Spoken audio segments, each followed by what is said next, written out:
আসসালামু আলাইকুম গাইস। এই গাছটি দেখতে পাচ্ছেন, এখানে কিন্তু ফুলে ফুলে একদম ভরে গেছে। এই যে দেখেন, ছোট ছোট কিন্তু হিউজ পরিমাণে যেমন মরিচও আসতেছে, এরকম ফুলও আসতেছে। তো এই গাছটাতে একটু যত্ন তো অবশ্যই নিতে হবে। যে এখানে কিছু মরিচ কিন্তু বড় হয়ে গেছে অলরেডি। মাশাল্লাহ, এখানে কিন্তু অনেকগুলো মরিচ আছে। হ্যাঁ, এরকম আরও অনেক ডালে আছে, সেখানে কিন্তু অলরেডি এই যে মরিচও আসতেছে, প্লাস এখানে ফুলও চলে আসছে। আর এদিকে দেখেন, এই যে একটা ডাল এখানে কিন্তু পড়ে গেছে। হ্যাঁ, এটা কিন্তু সোজাভাবে বেঁধে না দিলে মানে ডালটা ভেঙে যাবে। তো এটাই আজকে এভাবে বেঁধে দিব। তো আপনাদেরকে দেখাই, এখানে কিন্তু একটা খুঁটি দিছি, তারপরে কিন্তু গাছটা অতিরিক্ত লম্বা হওয়ার কারণে এই খুঁটিটা কিন্তু ছোটো হয়ে গেছে। হ্যাঁ, এর জন্য আরেকটা বড় খুঁটি দিয়ে দিব।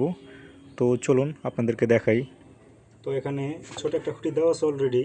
এটা যেহেতু মানে গাছটা অনেক লম্বা হয়ে গেছে, সেই হিসেবে খুঁটিটা কিন্তু ছোটো হয়ে গেছে। এর জন্য আরেকটা খুঁটি এই সাইডে দিয়ে দিব। হ্যাঁ, এই সাইডে দিলে হবে কি, দুই সাইডে দুইটা খুঁটি থাকবে। একটু শক্ত হয়ে গেছে মাটি, দেখ সুন্দর হয়ে ডেবে গেছে। তো সেক্ষেত্রে এটা বেঁধে দিব। আপনাদেরকে দেখাই,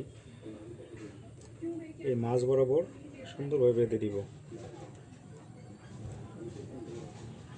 এই যে এখন এই ডালটা সহ টান দিব।